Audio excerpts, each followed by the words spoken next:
जीवन बसंत में आज बात करेंगे फिल्मों की शुरुआत कैसे हुई। पहले फिल्मों में महिला पात्र नहीं होती थीं, तो उनकी भूमिका भी पुरुष पात्र ही निभाते थे। उन दिनों आज की तरह कैमरे उपलब्ध नहीं थे। बड़ी कठिनाइयों के बाद बनती थी फिल्में। जब बात सिनेमा की हो तो दादा फाल्के का नाम सबसे पहले आता है। आज का यह वीडियो उन्हीं की जीवन यात्रा, संघर्ष और उनके असाध्य श्रम के साथ अतुलनीय योगदान पर है। आइए जानते हैं विस्तार से। दादा साहब फाल्के का जन्म 30 अप्रैल 1870 को नासिक के निकट त्रयंबकेश्वर में हुआ था। उनके पिता संस्कृत के प्रकांड पंडित और मुंबई के एलिफिस्टन कॉलेज के अध्यापक थे, अतः इनकी शिक्षा मुंबई में ही हुई। वहाँ उन्होंने हाई स्कूल के बाद जे स्कूल ऑफ आर्ट में कला की शिक्षा ग्रहण की। फिर बड़ौदा के कला भवन में रहकर अपनी कला का ज्ञान बढ़ाया। Dada Saheb Phalke sir J school of art से प्रशिक्षित सृजनशील कलाकार थे। वह मंच के अनुभवी अभिनेता थे, शौकिया जादूगर भी थे। कला भवन बड़ौदा से फोटोग्राफी का एक पाठ्यक्रम भी किया था। उन्होंने फोटो केमिकल प्रिंटिंग की प्रक्रिया में भी कई प्रयोग किए थे। प्रिंटिंग के जिस कारोबार में वह लगे हुए थे, 1910 में ही उनके एक साझेदार ने उससे अपना आर्थिक सहयोग वापस ले लिया। उस समय इनकी उम्र 40 वर्ष की थी। कारोबार में हुई हानि से उनका स्वभाव अत्यंत चिड़चिड़ा हो गया था। उन्होंने क्रिसमस के अवसर पर ईसा मसीह पर बनी एक फिल्म देखी। फिल्म देखने के दौरान ही फाल्के ने निर्णय कर लिया कि उनकी जिंदगी का मकसद फिल्मकार बनना है। उन्हें लगा कि रामायण और महाभारत जैसे पौराणिक महाकाव्यों से फिल्मों के लिए अच्छी कहानियां मिलेंगी। उनके पास सभी तरह का हुनर था। वह नए नए प्रयोग करते थे, अतः प्रशिक्षण का लाभ उठाकर और अपनी स्वभावगत प्रकृति के चलते प्रथम भारतीय चलचित्र बनाने का असंभव कार्य करने वाले वह पहले व्यक्ति बने। उन्होंने 5 पौंड में एक सस्ता कैमरा खरीदा और शहर के सभी सिनेमाघरों में जाकर फिल्मों का अध्ययन और विश्लेषण किया। फिर दिन में 20 घंटे लगकर प्रयोग किए। ऐसी लगन और जूझ कर काम करने का प्रभाव उनकी सेहत पर पड़ा। उनकी एक आंख जाती रही। उस समय उनकी पत्नी सरस्वती बाई ने उनका साथ दिया। सामाजिक निष्कासन और सामाजिक गुस्से को चुनौती देते हुए उन्होंने अपनी पत्नी के जेवर गिरवी रख दिए। 40 साल बाद यही काम सत्यजीत राय की पत्नी ने उनकी पहली फिल्म पाथेर पांचाली बनाने के लिए किया। उनके अपने मित्र ही उनके पहले आलोचक थे, अतः अपनी कार्यकुशलता को सिद्ध करने के लिए उन्होंने एक बर्तन में मटर बोई। फिर इसके बढ़ने की प्रक्रिया को एक समय में एक फ्रेम खींचकर साधारण कैमरे से उतारा। इसके लिए उन्होंने टाइम मैप्स फोटोग्राफी की तकनीक इस्तेमाल की। पैसे की कमी को दूर करने के लिए अपनी पत्नी की जीवन बीमा पॉलिसी गिरवी रखकर ऊंची दर पर ब्याज से ऋण लिया और अपने काम को करने में सफल रहे। फरवरी 1912 में फिल्म प्रोडक्शन में एक क्रैश कोर्स करने के लिए वह इंग्लैंड गए और एक सप्ताह तक सेसिल हेपवर्थ के अधीन उन्होंने काम सीखा।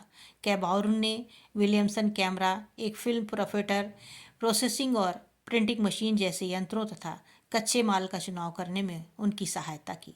इन्होंने राजा हरिश्चंद्र बनाई। चूंकि उस दौर में उनके सामने कोई और मानक नहीं थे, अतः सब कुछ काम चलाऊ व्यवस्था से ही उन्हें पूरा करना था।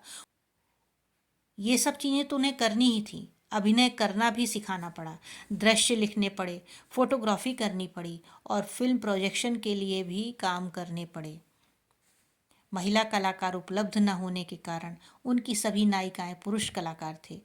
वेश्या चरित्र को छोड़कर होटल का एक पुरुष रसोइया सालुके ने भारतीय फिल्म की पहली नायिका की भूमिका की। शुरू में शूटिंग दादर के एक स्टूडियो में सेट बनाकर की गई। सभी शूटिंग दिन की रोशनी में की गई, क्योंकि वह एक्सपोज्ड फुटेज को रात में डेवलप करते थे और प्रिंट करते थे। अपनी पत्नी की सहायता से 6 माह में 3700 फीट की लंबी फिल्म तैयार हुई।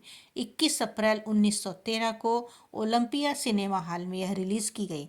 पश्चिमी फिल्म के नक चढ़े दर्शकों ने ही नहीं बल्कि प्रेस ने भी उनकी उपेक्षा की, लेकिन फाल्के जानते थे कि वे आम जनता के लिए अपनी फिल्म बना रहे हैं, अतः यह फिल्म जबरदस्त हिट रही। उन्हें भारतीय सिनेमा का जनक कहा जाता है।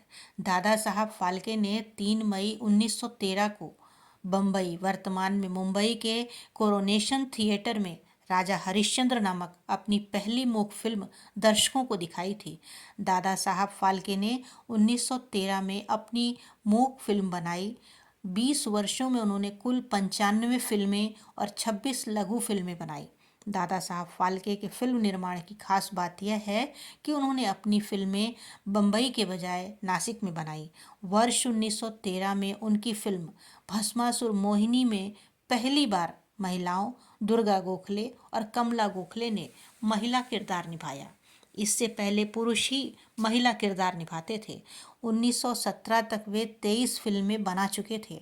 उनकी इस सफलता से कुछ व्यवसायी इस उद्योग की ओर आकृष्ट हुए और दादा साहब की साझेदारी में हिंदुस्तान सिनेमा कंपनी की स्थापना हुई।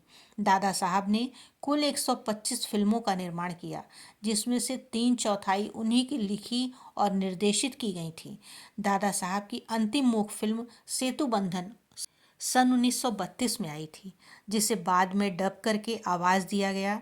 उस समय डब करना भी एक शुरुआती प्रयोग था। दादा साहब ने जो एकमात्र बोलती फिल्म बनाई उसका नाम गंगा अवतरण है। राजा हरिश्चंद्र 1913 में बनी पहली भारतीय मूक फिल्म थी। इसके निर्माता निर्देशक दादा साहब फाल्के थे और यह भारतीय सिनेमा की प्रथम पूर्ण लंबाई की नाट्य रूपक फिल्म थी।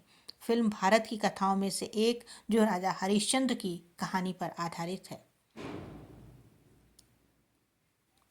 सन 1938 में भारतीय सिनेमा ने रजत जयंती पूरी की। इस अवसर पर चंदूलाल शाह और सत्यमूर्ति की अध्यक्षता में समारोह आयोजित हुआ। दादा साहब फाल्के को बुलाया तो अवश्य गया, किंतु उन्हें कुछ विशेष प्राप्त नहीं हुआ। समारोह में उपस्थित प्रभात फिल्म्स के शांताराम ने फाल्के की आर्थिक सहायता की पहल की, जिसके लिए उन्होंने वहां आए निर्माताओं, निर्देशक, वितरकों से धनराशि एकत्रित करके फाल्के को भेज दिया। इस राशि से नासिक में फाल्के के लिए घर बना। उनके जीवन के अंतिम दिन यहीं बीते। 16 फरवरी 1944 को नासिक में दादा साहब फाल्के का निधन हुआ। दादा साहब फाल्के पुरस्कार भारत सरकार की ओर से दिया जाने वाला एक वार्षिक पुरस्कार है, जो किसी व्यक्ति विशेष को भारतीय सिनेमा में उसके आजीवन योगदान के लिए दिया जाता है। इस पुरस्कार का प्रारंभ दादा साहब फाल्के के जन्म शताब्दी वर्ष 1969 से हुआ।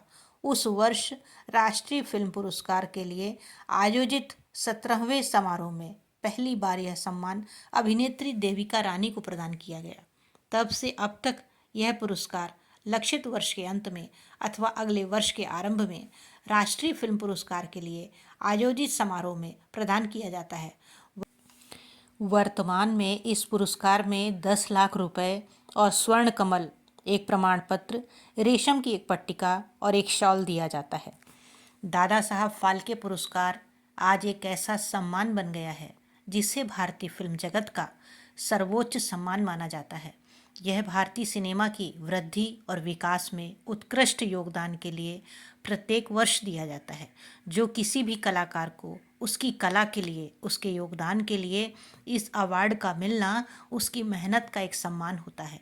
जब उसके कार्यों और समर्पण को सराहना स्वरूप ये सम्मान मिलता है, जो उसके जीवन की अमूल्य निधि बन जाता है। तो दोस्तों, इसी के साथ लेते हैं आपसे इजाज़त। मिलते हैं जल्दी ही नेक्स्ट वीडियो में। तब तक आप अपना और अपने अपनों का ख्याल रखें। Good bye.